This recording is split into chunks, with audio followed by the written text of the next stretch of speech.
Yo, yo, what it do, friends? It is us, the Gio Knows Nothing podcast. I am Gio. We're back from our little 1 week hiatus. We apologize. We just had some shit going on in real life. I'm here with my co-host, the other half of Eric B and Gio Kim. Eric, say what's good. What's good? Also, again, back-to-back episodes, we don't have Alex. This time it's due to our own fault because I don't think either of us told him that we were recording today because we're recording on a Saturday instead of a Friday. But, we'll look up our facts again. Dude, you might want to stick to the script. We told him last week that we fired him. We don't want to have our booking decisions, our continuity and our booking decisions questioned.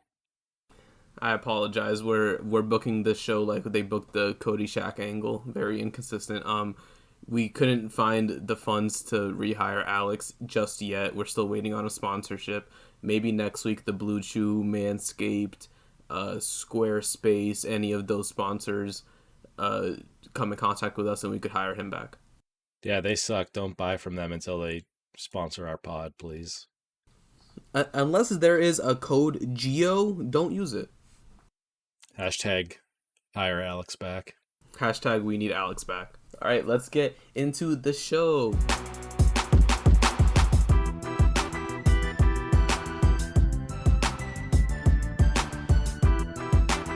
All right, in the MLB, we usually start with MLB. There's only pretty much one important thing that happened, and that is the loss of Jackie Bradley Jr. here in Boston because he has reportedly signed a 2-year, $24 million deal with the Brewers. Gold Glove defense out there in that big-ass center field that the Brewers have. He does have an opt-out option after his first year, which means the Red Sox projected starting outfield will be Franchy Cordero in left, Verdugo in center, and Renfroe in right, with maybe JD playing some outfield as well. Give me your thoughts. Will the loss of Jackie Bradley Jr. affect our team that much? I think yes. Not drastically, but yes. So I will say, I don't think this is big enough news to cover it as like general baseball news. But, as a Red Sox fan, I still don't think it's that big of a deal. I think Jackie Bradley Jr. is the kind of guy that when you replace him with someone like Alex Verdugo, yeah, the defense is gonna drop. Because Alex Verdugo is not nearly as good defensively as Jackie Bradley. But outside of like 6 weeks a year, Jackie Bradley is just a god-awful hitter. He can't hit the broadside of a barn.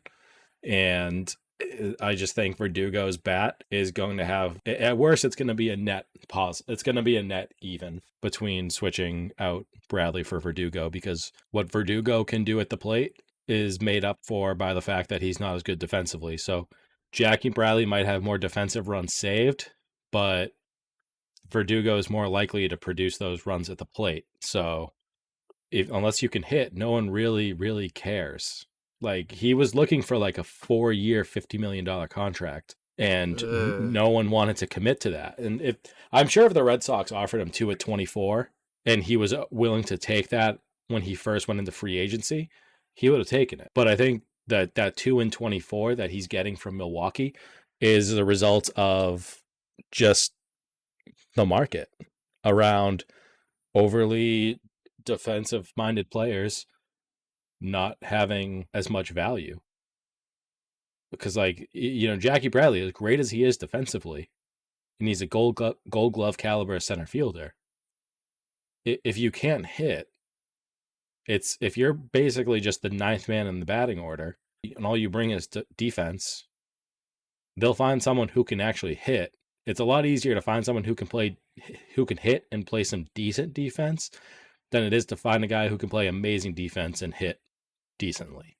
So do you think it was kind of like a thing where he kind of screwed himself over? Because kind of like you said, I could see the Red Sox offering him a 2 and 24 and him staying, not only because he's loyal to the Red Sox and he loves the Red Sox, but also that's not really a bad deal for the player that he is.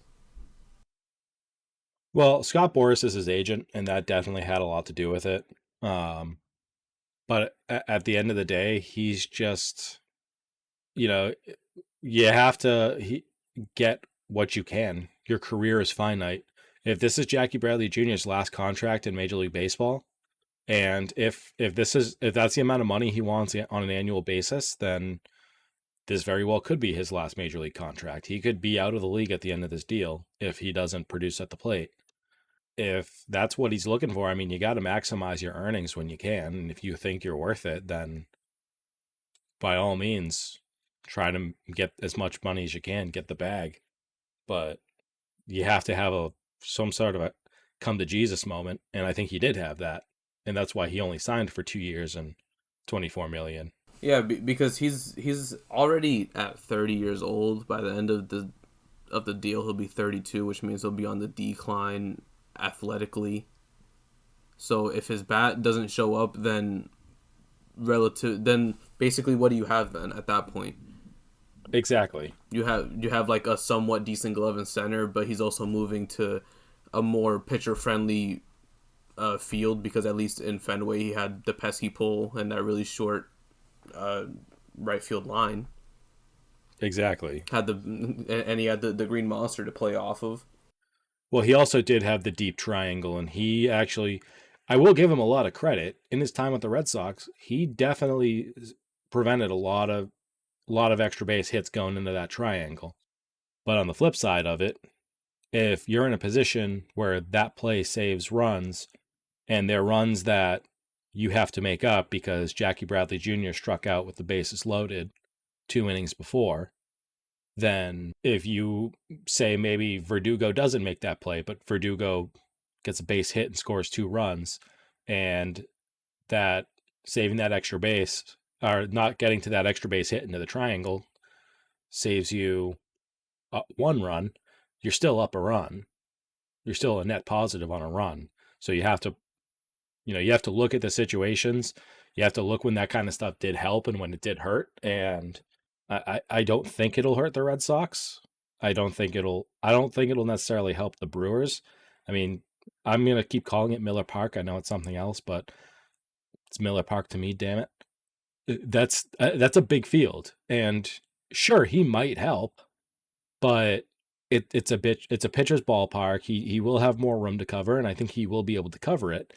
But on the flip side, how much is that going to help him at the plate? If he's able to maybe save a couple of runs, but he's detrimental in the batting order, which, keep in mind, the National League does not have a DH this year.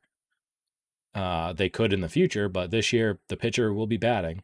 So that's a spot in the lineup that you have 2 guys who can't hit. Like there are pitchers who hit better than Jackie Bradley Jr. I'll put it that way. Yeah, you could say. And they're also, at least for the Brewers, they're going from Lorenzo Cain to Jackie Bradley Jr. And Lorenzo Cain is only 34 years old, which means he's 2 years older than what Jackie Bradley's going to be at the end of his deal. And he's slowed down defensively the last 2 years, 3 years. So who says that the same thing can't happen to JBJ? Yeah, Lorenzo Cain's time in Kansas City was lauded for his athleticism in center field and his ability to make amazing defensive plays. And he went to the Brewers and started declining quickly because of his age. Athleticism doesn't age, but like your bat doesn't age, your athleticism does. That's why you see great hitters last longer than great defensive players. Yeah, like Nelson Cruz could still play like another 2 or 3 years after this season, like if he really wanted to. Oh, as a DH. But put him in the field, it'll be detrimental to your team. Right. Yeah, he's a perfect example. You put him in left field, he's going to hurt you. But if you're an American League team and you just stick him at the DH slot and just let him go out and bang in 30 homers a year, then that's a great win for you. Yeah, but I don't know. I wish the best for Jackie Bradley Jr., but I honestly would have rather him stayed on the Red Sox, obviously. But also, who knows? What if he just goes out there and he just completely shows out? Like, what if he gives them playoff Jackie Bradley Jr. for a whole season? Fuck, that's a great fucking deal then. Yeah, for them, but Well, also you don't know what you're getting at the end of the day. even playoff Jackie Bradley Jr., people keep talking about his 2018 ALCS. He had 3 hits in was that a 6-game series? I believe so. And I'm going to pull it up right now. We don't have Alex to pull this up, so bear with me a second while I get these numbers here. For Jackie Bradley Jr. had 15 at bats in the 2018 ALCS. He scored 3 runs, had 3 hits, had a double and 2 home runs. He had 2 massive home runs, and if I remember correctly, the double was a bases clearing double on a bases loaded, right? Something Yep, it like was. that. Yeah. I believe so. It was either 2 or 3 runs. So, he had a tremendous impact on that series, but he only hit 200. He walked more often than he got a hit in that series. And he just happened to... He got 3 pitches that he could just drive. And he did that. He did just that. He drove them. That's the thing. And I really think that series kind of encapsulates Jackie Bradley at the plate, because he's the kind of guy that, he might hit a ball 450 feet. The dude can crush the ball when he hits it. He just doesn't make contact. And in that series, he won ALCS MVP because, and it was a 5-game series, by the way. In the course of that 5-game series, he had 3 huge hits. He was, let's see, Andrew Benintendi, Mookie Betts, Xander Bogaerts, Rafael Devers, JD Martinez all had 5 hits in that series. The lowest batting average among them was Andrew Benintendi at 208. He made that game saving catch though, at least. Right, and he made a great play defensively to win the series. And then, Betts would only hit 217. Bogarts hit 263. Devers hit 285, or 385 rather. And JD hit 278. How did Rafi not get MVP? Jackie had those big hits. Jackie Bradley had 9 RBI on 3 hits.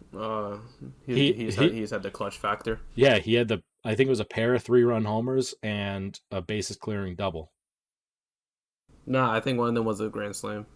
Oh, okay, so yeah, it was a grand slam, a 2-run homer, and a bases clearing double.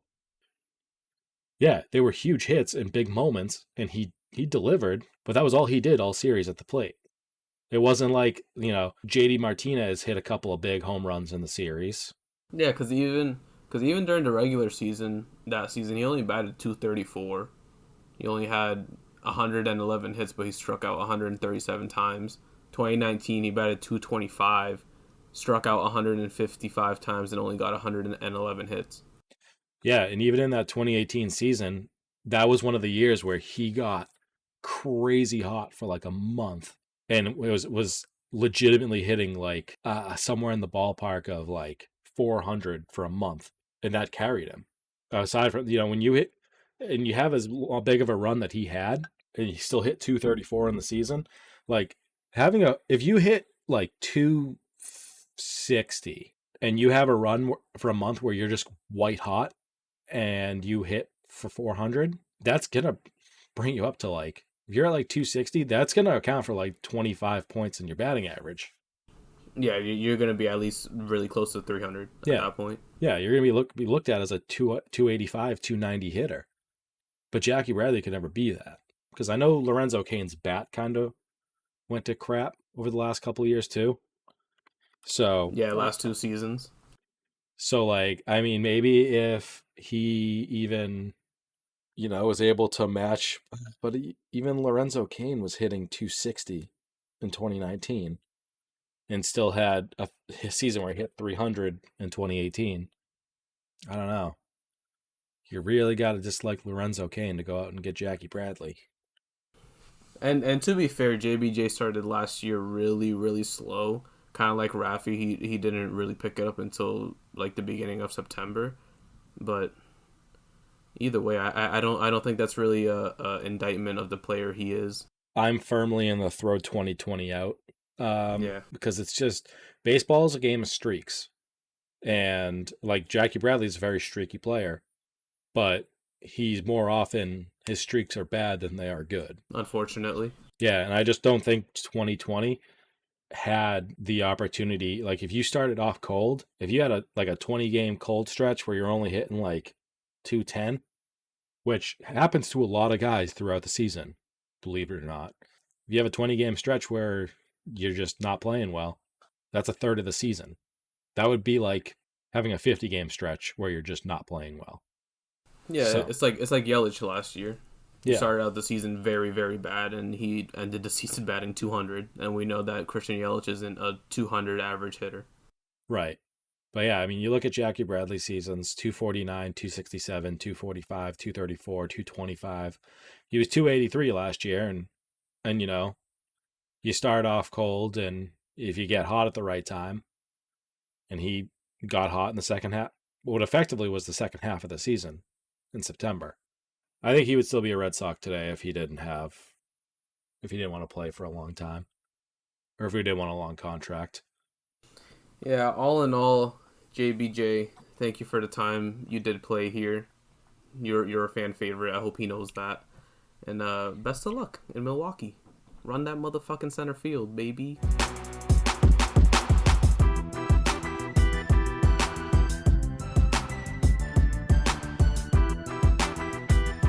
In NFL news, we have a J.J. Watt signing announcement. He has announced that he will be signing a contract with the Arizona Cardinals. He's going to be reunited with his good friend DeAndre Hopkins. His deal is worth $31 million over 2 years, with $23 million of those $31 million being guaranteed. How did we not see this coming? At least not when we talked about it on the pod. No one saw it coming. This was totally out of left field. And, you know, it's not. So that's the thing, is that we were looking at J.J. Watt as the type of guy that, and I actually did kind of mention this, where, you know, does he want to get paid or does he want to win a championship? And I think he's made it clear he was taking these next 2 years to get paid before he possibly starts ring chasing. $31 million over 2 years with 23 guaranteed. That's hard to say no to. I don't think this is a great signing for the Cardinals, because I don't think this puts them over the edge. I don't think this makes them like a contender. I think they'll still be a very good team, but they're in a bloodbath that is the NFC West. Like, as bad as the NFC East was and how memeable they were this year, or this past season, NFC West is that much better. Yeah, the NFC West is like the complete opposite of that. That's a tough division. I would know, me being a 49ers fan, like, listen, I don't want to keep seeing the Seahawks and the Rams. Like, and we barely even beat the Cardinals whenever we play them, so this shit is tough. You know, the 49ers are likely going to be back next year with probably a new quarterback. They dealt with more injuries than anyone else did in the last season. So the 49ers will be back. The Rams, who are already an excellent team, just went out and got Matt Stafford to replace Jared Goff. So that's another great team there. Russell Wilson is always going to be Russell Wilson. Well, Russell Wilson might not survive this upcoming season, if they don't go out and get him an offensive line. And that's if he even manages to not shoot his way out of Seattle. But, you know, it's one of those things where the Cardinals have a lot to go through. I applaud them for spending the money to try and better their position.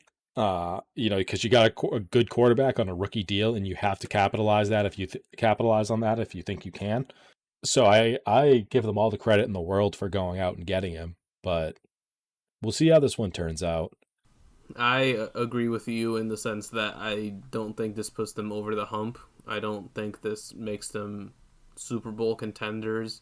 If anything, they could be like second in the division, maybe. Maybe get like a wild card spot, make the playoffs. Yeah, maybe. But that's pretty much it. It's a wild card spot.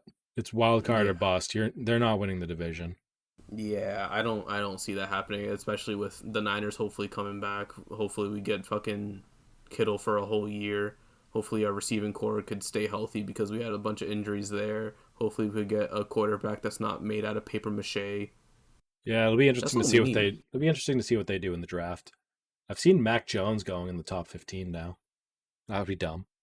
I think we sorely need O-line help and secondary help, and maybe like a better like receiver, so that we don't have to rely on George Kittle so much. I mean, you guys got. Do you have Curtis Samuel or Debo Samuel? Debo. Yeah, he's a great receiver. Yeah, they're because we have him and Ayuk, but they're just young. Yeah. Like Well, get like 2 years from now, they could both be disgusting. But if we add another young receiver to that, then in 2 years from now, we could have three nasty receivers, yeah. and then we'll be all set. If we still have George Kittle, oh well, yeah, we're gonna have George Kittle, but we need a quarterback that could stay healthy. We need a quarterback that's not gonna go down with an injury every other week. Yeah. Well, if you had a guy like JJ Watt, you would have the type of guy that posts douchey tweets about where he's signing. Can I just say how validated I felt when I saw that tweet? Like JJ Watt's a dork. You're like, yeah, all my feelings about JJ Watt are definitely justified now. Because it's just like there's all these reports leaking out like about where he's going, and he goes on Twitter wearing a Cardinal shirt while doing squats, and he's just like, source me. And it's just like, dude, how does your dick taste? Because you're always blowing yourself, man. I'm fucking dead. Like the thing is though, he's such a great guy. He's just such a tool. It's like as a person, he's great. It's just like some of the shit he posts, you're just like, why? It's all about like his brand and shit. And he's just such a tool bag. I would never get on him for the charitable work that he's done and the stuff that he's done to improve people's lives. Oh no, never. It's never about that. I will always get on him for doing workouts in front of a camera, like going and finding the ESPN camera crew and like start doing sprints. Win sprints at that. Posting on Twitter that you went and bought a Cardinals jersey or a Cardinals t-shirt and started working out in it, so that could be your big reveal on Twitter about what team you're playing for. Like that's what was going through his head when he was buying that shirt, like off of Fanatics or whatever he bought it from. He was like, "Yo, I'm gonna post a dope ass video, me doing some squats, heavy sets, low reps. Source me," and that's the whole video. Ah, what a tool! like you just say that out loud, and you're just like, "No, don't do that." Why did he put so much effort into looking like a total douchebag? And he just, And guess what? He achieved that. oh, he hit that running away. JJ Watt is a great guy though, at least for what he does for the community. Shout out to him. Get that bread. Chase the ring after. Fuck it. At least he's a great guy. Like that's how I feel about it. At least he's not a tool of a guy. He's just a tool for the shit he posts. Yeah. You know who else is kind of a tool for themselves? But I do love him for it. Man by the name Cody Rhodes. Cody Rhodes. Let's get into some AEW, baby.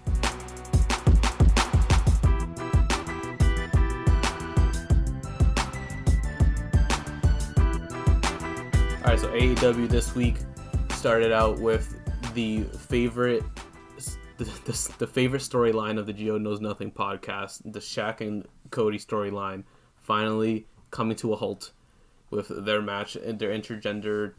It's not intergender. With their mixed tag team match, Cody and Red Velvet versus Shaq and Jade. This was way better than I thought it was gonna be, and I think it's because it didn't even have Shaq in it for that long. And most of like the stuff he did was like really just short little segments of the match.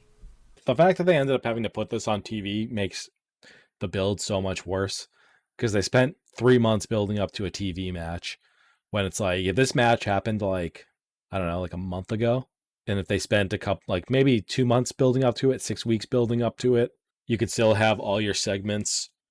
You could have the segments with Jade. You could have the segments with Red Velvet. It was very lazy the way they threw it out there.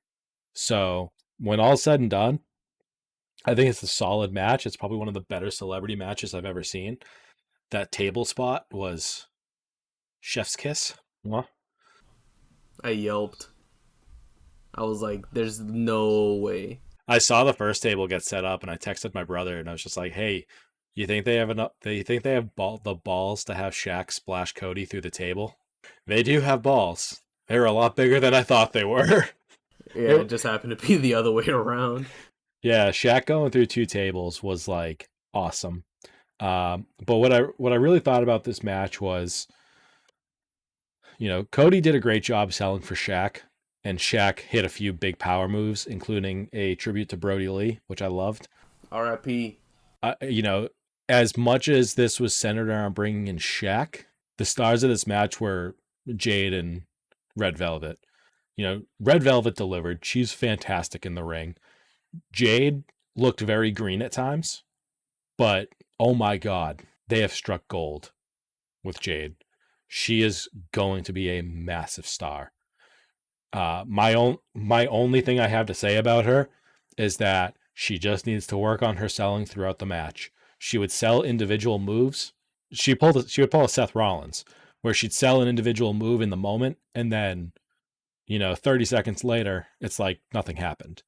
So I think she's definitely going to need to work on that. But, this is her first foray into wrestling. It's not like she was on the indies for a while. She's already pretty decent at cutting promos. She's got an incredible look. She has a swagger that is untouched by anyone else in the women's division.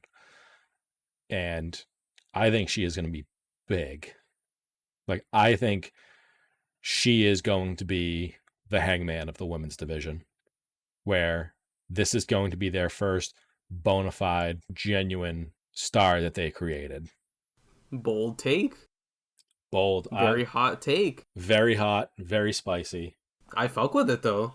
Honestly, I didn't realize that when she first showed up, she had never done anything before, because I thought her first promo was a little bit long-winded, but I thought she carried herself pretty well. But, oh man, she's going to be the complete package. Just you wait. It's one of those situations where you could tell, just based off the entrance alone, when she was standing in front of Shaq, she just completely stole all shine from Shaq. And all the attention was on her, and you could just tell she's going to be a fucking superstar. Oh, absolutely. So, I do have one quick question about Jade. Do you know who her husband is? No, I didn't even know she was married. I knew that she had a kid, but I didn't know she was married. She is married to none other than former Cincinnati Red Brandon Phillips. What? Yeah, she's married to Brandon Phillips. I believe she's married. It might be just a boyfriend, but I believe they're married. Brandon Phillips, the dive behind the back throw, second base, double play flip. Brandon Phillips? The very same. One of my favorite baseball players growing up. I loved them. All right, so it doesn't say. I'm looking it up right now. Okay, it's dating. They're not married, but they're dating. Correct. Either way, that's really random. That's dope as fuck. He's referred to as her partner. So they're not married, but they seem to be in a long-term relationship together. Yeah. Hey, like you said, both of those women completely showed out. It was essentially a showcase match for both of them, because Cody either kept getting taken out or kept just trying to take out Shaq. So it was literally just basically a match between them two for them to get out of the match so that the two women could have their one-on-one match, and it was phenomenal. Red Velvet hit a big moonsault off the top. Jade hits a glam slam for the win. It was great. Yeah. All in all, fantastic match from everyone involved. I just wish we didn't have to go through so much pain to get to it. Very inconsistent build. Even after the match, Tony is trying to get an update on Shaq's condition, and Shaq is missing from the ambulance. So I don't know if this is a storyline or if there was some sort of production mishap or what. But we'll probably see Shaq again at some point. Well, Shaq is a genie, so... He just did a bippity boppity and he was out. He just said Kazam and disappeared. Yeah, a few guys that wish that they could disappear were John Skyler and his teammate in the next match. I think his name was VSK. They had a nice little squash match against Triángulo de la Muerte. Pac and Phoenix just beat the shit out of them and go over after Pac hits a 450. Phoenix hits a Rikishi driver for the win. Squash match. So the one thing I will say about this match is that it was very, very generous of Pac and Ray Phoenix to end this match as quickly as they did so we could get back to listening to their entrance music. Very, very good theme song. If you still haven't checked it out, it's everywhere. Check it out. It's phenomenal. It's on Spotify. After that, we had an Inner Circle press conference. Conrad Thompson has a question in the conference, and MJF calls him turkey tits, and I just fell out of my chair laughing. Yeah, I popped for that. That was so the best insults are the ones that you don't see coming. And I didn't see that one coming because it's Conrad just Conrad just talking, and MJF just like, all right, listen, turkey tits, just mad nonchalantly. It's like, all right. The fact that you knew there was going to be an insult coming because it was Conrad Thompson, but the way he just like he led with it. He's like, all right, listen up, turkey tits. I thought he was he would probably do some like long tirade about how Conrad's just a mark, but oh my god, he just went right for the jugular. After a little bit, the Young Bucks come out to confront the Inner Circle, and they talk about how much they love their daddy. A brawl ensues after the Bucks hit a couple of super kicks, and the numbers advantage is in the favor of the Inner Circle until Brandon Cutler and the Good Brothers come down, and they help the Bucks drive Santana and Ortiz through tables with dueling dives. One off the little truss above the entranceway and one off the stage. Yeah, it was pretty cool. That was some Good Brother shit bringing out those tables for them. Just conveniently. I like that it was Santana and Ortiz's idea to beat the crap out of Papa Buck. Yeah, but I feel like that kind of we'll see later in our AEW Revolution preview. It kind of goes into my thinking into that match is that they got revenge on Santana and Ortiz for masterminding the plan, but they haven't gotten actual revenge on MJF and Jericho yet. Yeah, like Eric Bischoff said in his little cameo, how far up your list of stupid ideas was pissing off the Young Bucks and motivating them for your match. And, Bish is right, man. Listen, Eric Bischoff was there, but there's only one Eric B in my heart, and that's my co-host. Aw, thank you. No problem, man. And much like Eric Bischoff, I also am back and better than ever.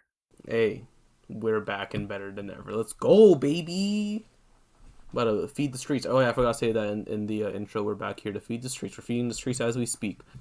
After that, we had Tully feeding the streets with another match. His first match back in since 2007. They said something around that. 1987, I believe. That was his last match on a big show, on TV. But his last match, I think, was 2007 or some shit like that. Yeah, let me take a quick look because I think it's.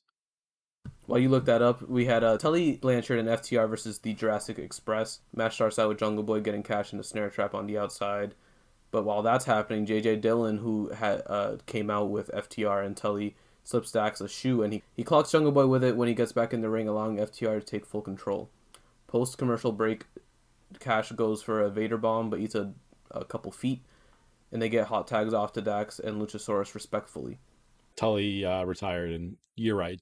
2007, his last match was against Dustin Rhodes at NWA Legends Fan Fest in Charlotte, North Carolina.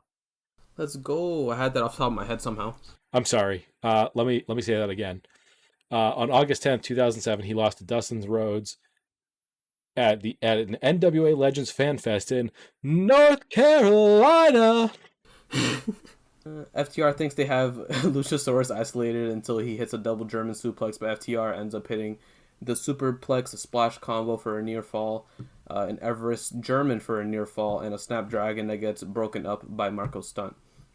Tully hits the slingshot suplex on Marco, but Luchasaurus doesn't like that and nails Tully with a tail whip after contemplating whether or not he should give an old man a choke slam. Because, if an old man could take a power bomb, why not a choke slam? A masked individual gets involved towards the end of the match, allowing the heel team to hit the spike pile driver for the win. After the match, it is revealed that masked individual was none other than Sean Spears. Who would have thunk it? Arn comes out from the little entranceway, throws up the 4 with Tully, or towards Tully in the ring, and yeah, segment over. I hope they're finally doing it. I hope they're finally turning Cody heel and having him join the Four Horsemen. Bro, they've been teasing it for so long. Yeah, I know. I'm sick of it. It's giving me blue balls. I want it to happen.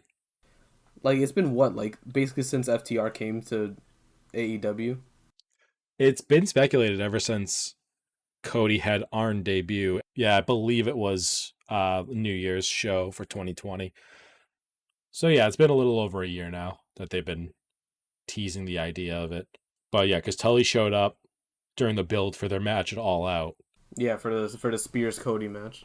Yeah, because then Arn was released by WWE over the summer of 2019, signed with AEW, and then popped up during the All Out match to interfere and to stop Tully from getting in the middle of the match at All Out, if you remember that.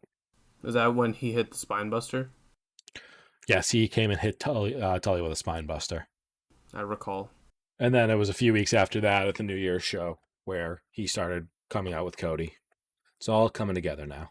I mean, at this point, if it doesn't happen, like at all, I'll be very surprised. But like something has to happen, whether it's Cody joining the Four Horsemen, Arn screwing Cody and having like his son join the Four Horsemen is something that I've heard. A whole bunch of shit. Yeah. But something has to happen with that. Yeah, it's Chekhov's gun. They've showed the gun. Now it has to fire. I'm saying something that was confirmed to be happening was AEW Elevation. We heard when was that, last week? When it was announced that Paul White got signed to AEW. Yep. Yeah, so he's out for a little interview with Tony Schiavone. And he announces that him and Tony will be on commentary for Elevation, as well as a quote-unquote Hall of Fame worthy talent to be announced as the newest addition to AEW this Sunday at Revolution. Ever since then, there's been a lot of speculation. Tony Khan has confirmed that it is a male, so we at least know that. And yeah, there's a bunch of names getting thrown around. Dave Bautista has shot it down. CM Punk has said that it's not him. Could be Kurt Angle, Mark Henry, Christian, a whole bunch of people. RVD maybe. You know who's out of contract right now and currently has a new show on TBS? Who? I'll give you a hint.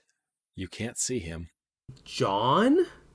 You heard it here first. This is if we're gonna throw out wild names on who it could possibly be, John Cena is gonna be hosting a show on TBS. We might as well just throw out the wildest name possible.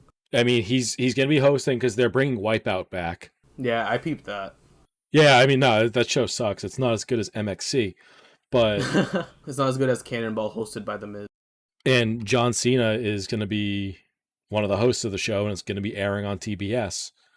We all know how much Turner Networks loves their cross-promotion. Now, John Cena has gone on record and said that he won't work for anyone other than Vince McMahon. But, hey, you never know. This could be one of those things where it's like, hey, we want to sign you to a multi-year deal with Turner Broadcasting, and we want to have you be on AEW too. I don't think it's likely, but I think that would be pretty cool if it did.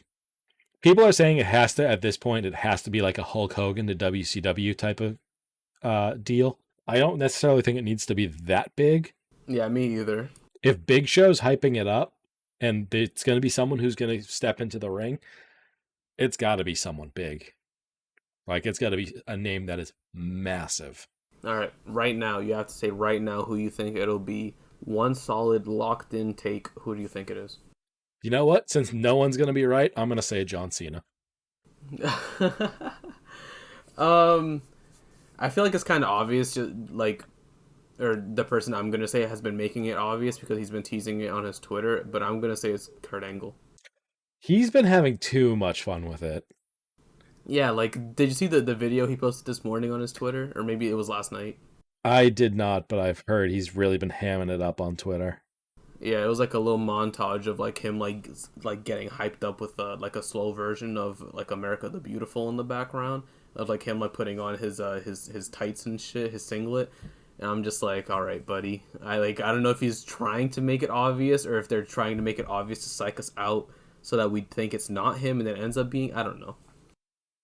Kurt Angle, that's the thing though, like, what's he gonna do? If it's Kurt Angle, what's he gonna do? I say probably give him like a little Big Show role where he like maybe could do some commentary and like wrestle like maybe like 4 matches a year, 3 or 4 matches a year. Have him be a manager or some shit. he's already said in the past that or in the last like year, he's already said that like he can't go in the ring anymore. So like that's my one thing with it is that his body is so beat up at this point. Like when he was wrestling like weekly, he was fine. He was able to go because his body was used to it. But once he got into his WWE run where he wasn't wrestling every week, he was wrestling every, 1 or 2 months at most. He said that's where his body like really started to break down the most, and like he just couldn't go anymore. But Because also, they didn't necessarily say it was going to be somebody that would be an in-ring competitor. what was I listening to? I feel like I was listening to AEW Unrestricted episode with Tony Khan this week, and they talked about it. And I can't remember exactly because I was listening to it while I was driving, but I'm pretty sure he said it's going to be someone who's going to be in the ring. I wouldn't know because I haven't seen it. Yeah, it's because I know he said that the big surprise that Paul White was talking about is not going to be the same one as the surprise entrant for the ladder match. Ah. They will be two different people. Oh, okay. Because that's kind of what I thought at first, is that the surprise person is just going to be the last person in the ladder match. Yeah, he has said that it's going to be someone different for each. But it's each spot. like all these people throwing out like Brock Lesnar and like CM Punk and shit. Like I feel like if it was one of them, they wouldn't have them debut like that, like pre-announced. Like they would have them like be like a legit surprise, like come out and like beat the shit out of somebody or something. Yeah, there's a lot of gray area right now, which is what they want. I'll give them a lot of credit for it. They're accomplishing their goal. They're working us, but we'll see where it goes because there's still a lot in motion right now. We'll see what happens. Following that, we had the finals of the Women's Championship Eliminator Tournament. We had Ryo Mizunami versus Nyla Rose in just a phenomenal match. This match was fantastic. In every sense of the word. I honestly went into this not being that big of a fan of Mizunami, but at this point, she's one of like my favorites in AEW. She's like top 4 for me in AEW.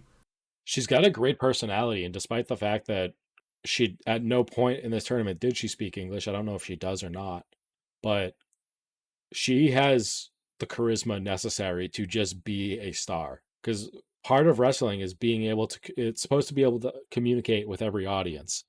And you need to be able to have the ability to portray your charisma and do it in a physical manner, not just a spoken manner, because you don't always have the opportunity. Like she didn't have the opportunity to cut promos in English, but she still got over with the fan base because she carries herself very well. She's really good with her in-ring mannerisms, and she's just awesome.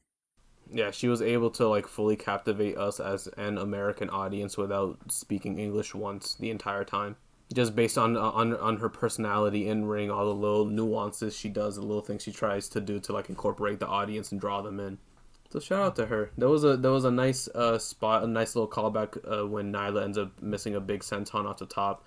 Both competitors end up fighting on the apron where Mizunami sweeps the leg and hits the guillotine leg drop and tries to go for a count out, which is the way that she beat Aja Kong. But Nyla gets back in at 9 just to get another leg drop straight to the throat for another near fall.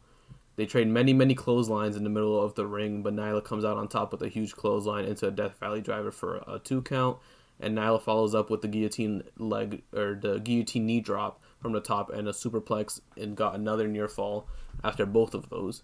Mizunami hits a German, a spear, and a top rope leg drop for the win.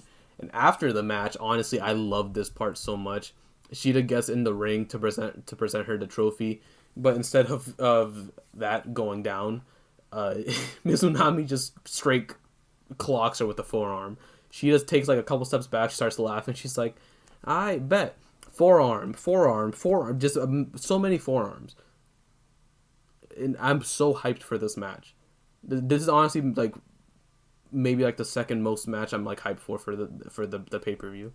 And the first obviously being the exploding barbed wire death match, just because I want to see what the fuck is going to happen.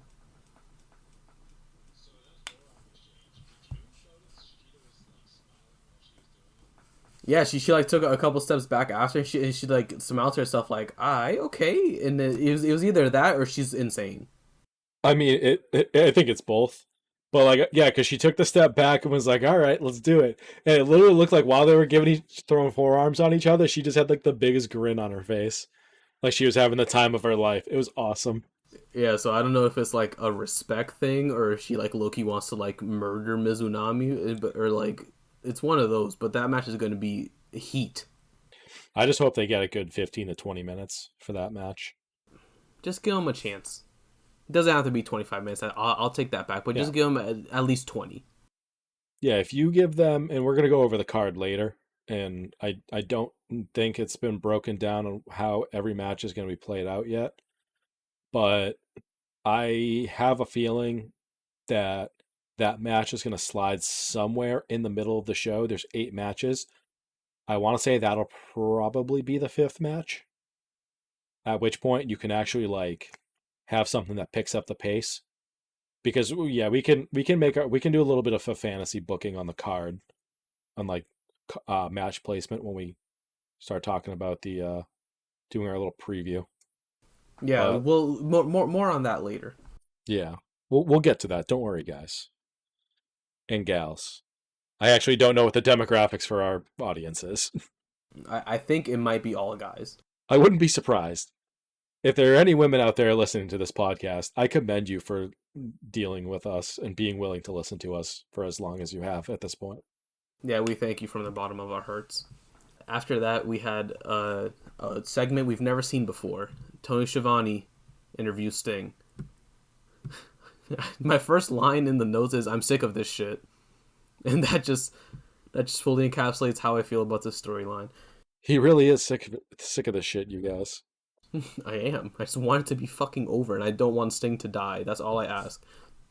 Sting says a couple words, and Ricky Starks is out to interrupt. I'm confused because I didn't see anybody coming out to interrupt Sting. Never would have thought. Starks slaps Sting, and they fight till Sting sinks in the Scorpion Deathlock. Hobbs and good old trusty Hook are out to try to get Sting off of Ricky, but they can't do shit right. So Cage comes down with his pants falling. I don't know why he couldn't wear tighter pants, and he threatens to powerbomb Sting again, but Darby is out to save his dad. So this is another angle where like the last couple of weeks they've really picked it up a little bit, and the segments have been better. And again, so in a similar vein to the Cody and Red Velvet versus Jade and Shaq, like this match would have benefited from less build. And I say less build in the sense that I think it would have benefited from being a match that they've been getting ready since maybe make it like the New Year's show is where Sting debuted, or where they started laying the groundwork for this match instead of, the last 3 months. Because again, this it's going to be a cinematic match. There's no way they're having Sting do a live match, because that's just like geriatric abuse at that point. So I just think that it's one of those things where, to keep it fresh and make people think about it, they've had all these terrible segments where Sting comes out for an interview, gets interrupted, and that's the whole segment. And the segment ends in 3 minutes, and it was just a waste of TV time. Whereas the last few weeks they've had Darby coming down on the zip line. They had Darby getting kidnapped. They had,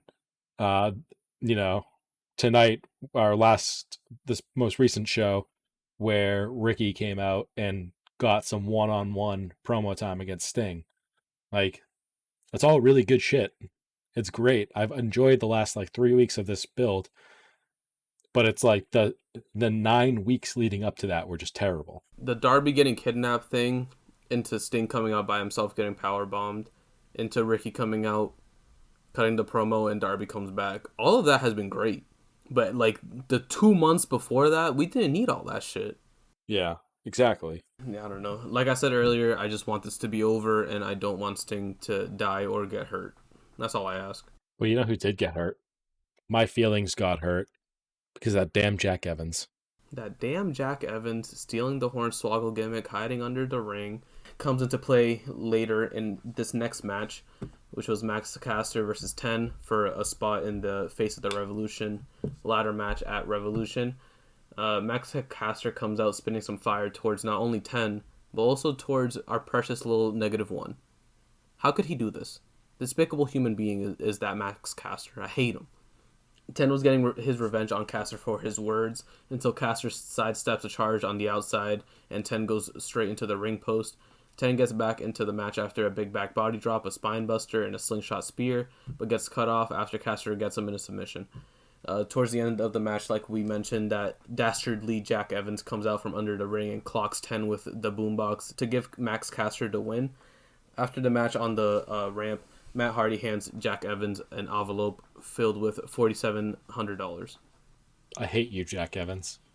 And fuck you too, Matt Hardy. Speaking of Matt Hardy, he was in our main event for the night. It was Adam Hangman Page and Johnny Silver versus Mark Quinn and Matthew Hardy. During the picture-in-picture, Adam and Silver hit like a ginormous double back body drop that Quinn did like a 450 out, and that shit was nasty. Silver takes a side effect on the apron, and the match turns in favor of the heels. Johnny is hungry, but Adam is slightly more hungry, judging by how hot he came in after the hot tag that he got from Silver. Matt throws Quinn back in as a sacrifice and tries to take advantage after Quinn did the work, but instead, Silver is in like a bullet and gets a near fall after a brainbuster on Matt Hardy. The finishing sequence goes as followed. Step up kick in the corner, rolling elbow, step up NZ, pop up powerbomb, deadlift German, buckshot lariat for the win. Just a whole bunch of moves in like the span of 15 seconds, and Matt has no other option but to just walk out on Quinn because he's a coward and a cowardly carny, Matt Hardy. But then he comes back in with a microphone and attacks Page and Silver. And to end the show, we had every team in the tag team casino battle royale come out for a giant brawl. It was a brawl for all. Literally, minus Bart Gunn and Butterbean. Again, I thought that was a fun match. It really highlighted how much of a cowardly piece of crap Matt Hardy has become. And, God, Hangman and John Silver. John Silver loves Hangman so much. He just hugging him after the match, just all over him. The big smile on his face. Yeah, Hangman is like his idol. But yeah, a very good way to close out the show, leading into Revolution with the chaos of the tag team battle royal entrance. Because as we all know, Revolution is on Sunday night.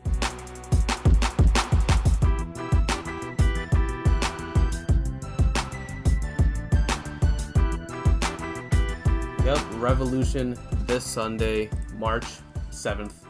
We will be previewing the show. Let's get into that. I think they announced that Riho and Thunder Rosa versus Dr. Britt Baker and Rebel is going to be on the buy-in. So Yes. Who do you got coming out of that?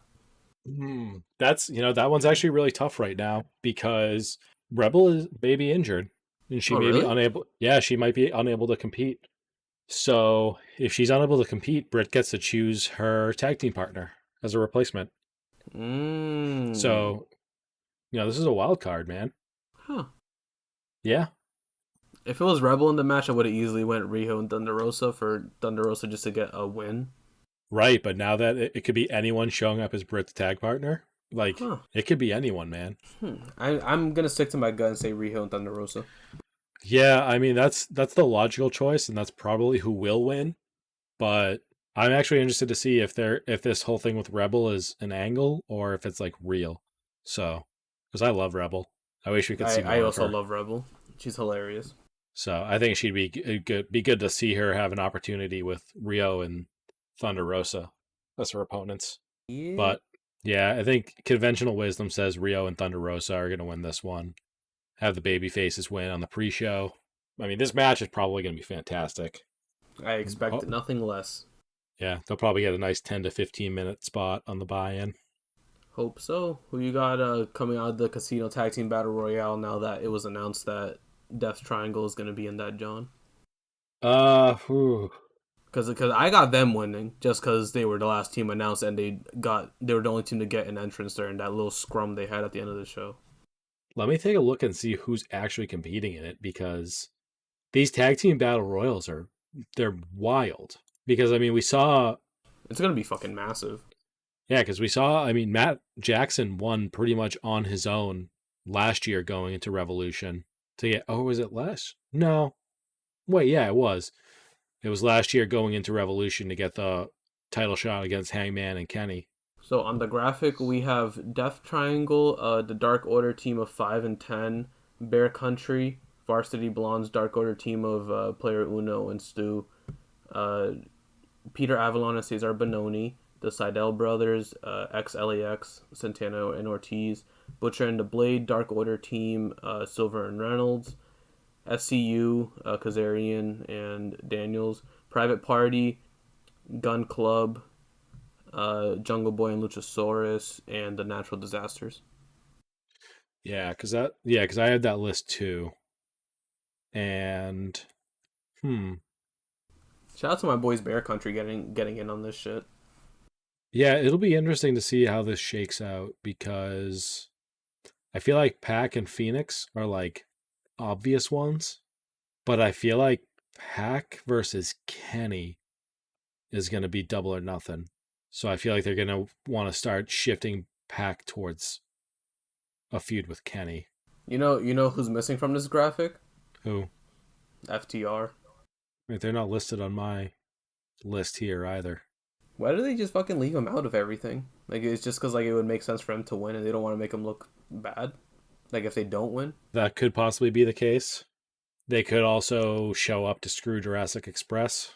that's what I think was gonna happen. Because my top three in this match, honestly, Santana and Ortiz, Silver and Reynolds, and Death Triangle. Are those your top three to get eliminated immediately? No, never that. Yeah, this one's gonna be tough to pick, but you know what? I'm gonna go off the board. I'm gonna pick the Varsity Blondes. The Varsity Blondes. Just kidding. I'm picking Santana and Ortiz. I was about to say, I'm like, dude, this dude's full of fucking hot takes today. What's wrong with him? Yeah, I'm going Santana and Ortiz. I think I have a bad feeling that MJF and Chris Jericho are going to win the tag titles. Oh. And Santana and Ortiz winning the Battle Royal to earn a tag title shot because the opening match is going to be the tag title match. So it could immediately set up that the Inner Circle split. Yeah. By having Santana and Ortiz be the first challenge for MJF and Jericho. Yeah, I'll pick Santana and Ortiz because I like the idea of MJF screwing Jericho to form his own faction. And I think that would be a good way to do it. I'm going to go Death Triangle because I think they could still lead to your idea of Pac versus Kenny. With the Young Bucks Death Triangle match, if there's a spot where Kenny comes out and basically gives the Bucks a win if he attacks Pac. It could. That is logical. Which leads to Kenny versus Pac, but it also evolves the story between the Bucks and Kenny. Yeah. That's my thought process. So I'm going with Death Triangle. Who I would want to win? Silver and Reynolds 100%. Because that match would be nasty and I love them. I would love to see Uno and Grayson win, but it's just not happening. Have they had a tag title match with the Young Bucks yet? No, not a tag title match. No, because when those four get in the ring together, it is phenomenal. And have it be a ladder match like their PWG match. That shit's gross. Love that match. But I kind of spoiled my pick for another match, so let's go to the Young Bucks versus Inner Circle because I basically said it's going to be Young Bucks winning that. I think it's Young Bucks. For the tag title match? Yeah. Yeah. Fuck, I want it to be the Young Bucks, but I have a feeling that the Good Brothers are going to get involved and, air quotes, accidentally screw the Young Bucks and causing MJF and Jericho to win. So ultimately, I think MJF and Jericho are walking out of Revolution with the tag titles, and the Bucks are going to get more involved in the Kenny Omega storyline. Very interesting. We'll see. I want the Bucks to win, but I don't think they're going to. I think something's going to happen because, like I said a couple weeks ago with the Santana and Ortiz defense for the Young Bucks, there's a lot of great storylines they can work with if Santana and Ortiz won that match. Now you just, with the addition of the tag team battle royal, it still gives you the opportunity to make a storyline that has interconnected shit going on. Yeah. or have a match with different storylines converging on it. And I think this is a great opportunity for them to do that. Very interested to see what happens in that. I like how we like almost never agree on anything. It honestly just makes it more interesting. No cap. After that, we have, in my opinion, the lock of the night, the street fight, Team Taz versus Darby Allin and Sting. There's almost no way Darby Allin and Sting lose this, in my mind. So I think Darby's going to get the crap kicked out of him. Darby's going to do some crazy shit in this match, especially if it's cinematic. Yeah, I don't think Team Taz walks out winning this match. And I think Darby's going to be the one going over.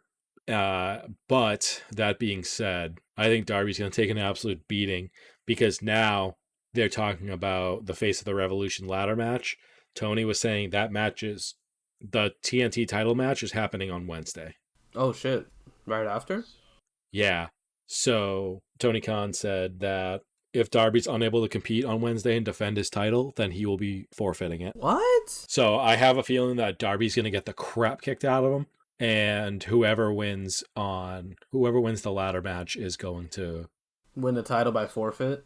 No, not win the title by forfeit. I don't think they're going to have Darby do that because it would hurt Darby's character. I think what they'll do is have an injured Darby show up, defend his title, but just get squashed because he let a personal vendetta with Team Taz get in the way of his responsibilities as the champion. Yeah. So off of that, let's go straight into the ladder match because I want to say something. It's Cody versus Scorpio Sky versus Pentagon versus Lance Archer versus Max Caster versus a surprise entry.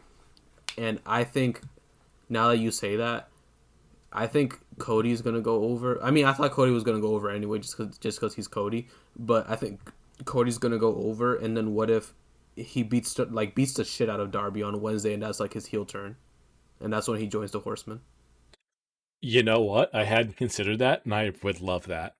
Yeah, if that were to happen and have it culminate with Cody effectively turning heel in the match, beating the living snot out of Darby, and then have the Nightmare family come out to be like, dude, what are you doing? Yeah, be like, dude, you don't want to win. You don't want to win the title like this and like all that shit. But then he's still he doesn't have to join the Four Horsemen that night, but at least start the steps towards his heel turn. Oh no, join the Horsemen that night. I mean, yeah, I would love that. You have the Nightmare family getting in his face, being like, dude, what are you doing? Why are you doing this? And then just have the Horsemen just come out and beat the crap out of the Nightmare family. I mean, yeah, because it could be QT and Dustin that only come out, and then the other three come out and just beat the shit out of him or them too. Yeah, because you'll have you'd have the Gun Club at ringside, you'd have Lee at ringside. So, yeah, you have the Natural Nightmares come out to intervene, and they get jumped, the Four Horsemen control the ring and prevent the Gun Club or Lee Johnson from being able to make it in to help the Natural Nightmares. Oh, there's so many possibilities. Why did you put this in my head? Bro, if your fantasy booking doesn't happen, I'm going to be pissed. Bro, it just came to my head like when you told me the thing about Darby if he's not able to compete, and I'm like, bro, what if they just do that shit with Cody because they have the history there too between them. Yeah, that would be awesome. I would love that. All right. Next we have Miro and Kip Sabian versus Best Friends. I think Best Friends are gonna go over, and Miro's probably gonna end up turning on Kip Sabian after the match. Yeah, I'm not sure if Miro's gonna turn on him, but I think we're going to see Miro start to get more ruthless. Not that he's already not ruthless, but yeah. I see Miro getting distracted in this match and causing the loss for Miro and Kip. I think Miro's going to... Yeah, I think what's going to happen is that Miro has been really hammering home how mad he is with Chuck Taylor the last couple of weeks. So I think what we could see happening is that Miro just takes Chuck out to ringside and just liberally beats the crap out of him. And while he's doing that, Orange Cassidy gets the upper hand on Kip Sabian and wins. Oh, it causes the loss. He could just roll him up or some shit just quick because it's Kip Sabian. He could eat a loss. Yeah, he could. Kip Sabian can survive a loss because he's not a huge name, and they haven't really been pushing him. So even if you beat him, like you can beat him with the mousetrap, you can hit beach break, you can hit the orange punch. Like there's a lot that Orange Cassidy can do to beat him. Good points. Good points were made. Next up, we have Hangman Adam Page versus Big Money Matt Hardy in a big money match. The winner receives the loser's 2021 first quarter earnings. Jesus, why was that so hard for me to say? But if the Inner Circle Young Bucks, or not the Inner Circle Young Bucks, if the Team Taz Darby Allin Sting match isn't lock of the night, it's definitely this one. Hangman is definitely going to go over. I disagree. I think Matt Hardy's going over. Stop. I think Matt Hardy's going to pull some weaselly, carny shit and win. Are you for real? For real. I think Matt Hardy's going to win this match. That's going to be a hard disagree for me. Dude, by all means, go for it. But the way they built up Hangman and they've given him this long winning streak, I think it's that winning streak is designed to make him look like he's getting back to himself. But I think the ultimate culmination of Hangman's story is going to be beating Kenny for the title. And I don't think Kenny's losing the title in 2021. So we're at least a year away from Hangman taking the title off of Kenny, in my opinion. You think Kenny's going to hold the title for the whole year? Yeah, I think Kenny's going to go on a reign of terror, and I think it's going to be awesome. Oh, so basically you think it's just going to be like part of the bigger story where he has to like hit another bump on the road for him to really find himself? Right, so I think he's like feeling good about himself now. He's found his friends in the Dark Order, and like things are going well for him. And it's one of those things where he thinks things are going well again, and he needs to get knocked down again. Because I have Hangman beating Kenny for the title at All Out this year. See, I think that's too soon. You think? Because what, Kenny won a title in December? That would be a 9-month reign. Yeah, but more in a sense, I think that they are going to want a packed house for when Hangman wins. I think that's one of those matches where they want a crowd, and I don't think a crowd is going to be happening in Labor Day weekend. But if you think about it, All Out is when he had the match against Jericho for the title, and he lost, and that was like essentially what led to his like demise, his like downward spiral that he's on right now. So it would be sweet for him to get the revenge and win the title back at All Out, where he originally lost it to Chris Jericho. Well, not lost it, but he lost the match. But at Revolution, he had the greatest match of his career, and he was treated as the fourth wheel to that match. So it could be a big part of his story has been that he was the little brother of the Elite, and they didn't treat him like he was an equal. So, and at Revolution, he showed he was just as good as the rest of them, but he still didn't have their respect. And at Revolution 2022, 2 years after that big match, he comes out and he beats Kenny and shows that he is truly an equal to the rest of the Elite. I like this. I like our trains of thinking. There's just AEW does such a great job of putting so many details into all of their stories that it keeps you guessing, and it keeps a good conversation going and makes you think about it. So I still think there's a lot they can do with Hangman, and I think Hangman losing all of his money for the first 3 months of 2021 by putting it up in a match that he was certain he was going to win against Matt Hardy would be the ultimate way to knock him back down again. Because then you can give him, you can give him a few big matches. Give him a good match at Double or Nothing, a big match at All Out, and then a huge match at Full Gear if you want to have him like win the Eliminator tournament or something like that next year, depending on what time of year they do it. So there's a lot they can still do with him.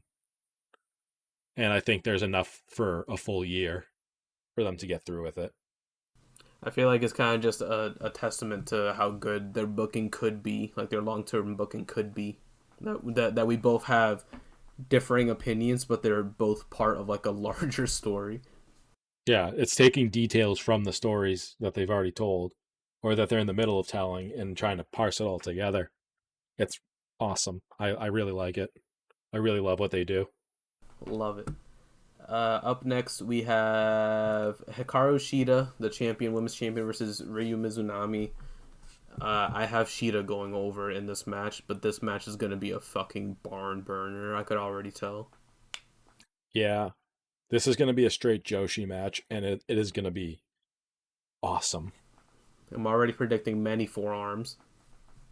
Yeah, it's going to be fast paced. It's going to be brutal, and everyone's going to come out of it thinking to themselves, "Why aren't we getting more of this?" You know, I'll put it this way: this is the I think this is the match that is going to make Tony Khan take the women's division seriously. Let's hope and pray, because we all know that they haven't been doing that right. In our main event, we have, hopefully not a death, Kenny Omega, the champion, versus Jon Moxley in the exploding barbed wire death match for the AEW World Championship. I see Kenny going over. Mox is going to do some crazy shit, though. Yeah, I just don't see any way that Kenny loses this match. So it's going to be oh man, these two are not going to have to be. They're not going to be able to cross paths for like a year and a half. At least. And like I said, the last podcast, this would be a great way for him to write Mox off of TV so he could be with his wife. He's been saying that if his career ends because of this match, then he'll be fine with that. He's been teasing a lot of shit. Yeah, I think it's too soon to write him off of TV, but yeah, this match is going to be brutal. This is going to make their their lights out match at Full Gear 2019 look like kids playing in a sandbox. Essentially, either they write him off TV or he ends up going to, I don't know, like New Japan or some shit to start doing shit with the US title over there. But something has to come out of this. We're not going to see Mox for a little bit after this match.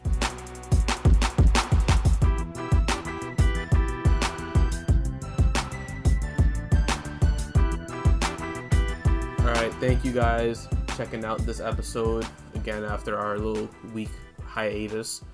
I want to thank you guys for coming out. Again, Revolution this Sunday. Tune into that. We're going to be tuning in. We'll have a little short recap on the next episode of the podcast, hopefully. And yeah, Eric, say peace out. Peace out. Bye, guys. Stay safe. Wear a mask. Don't kiss anybody's grandma you don't know. And yeah, peace.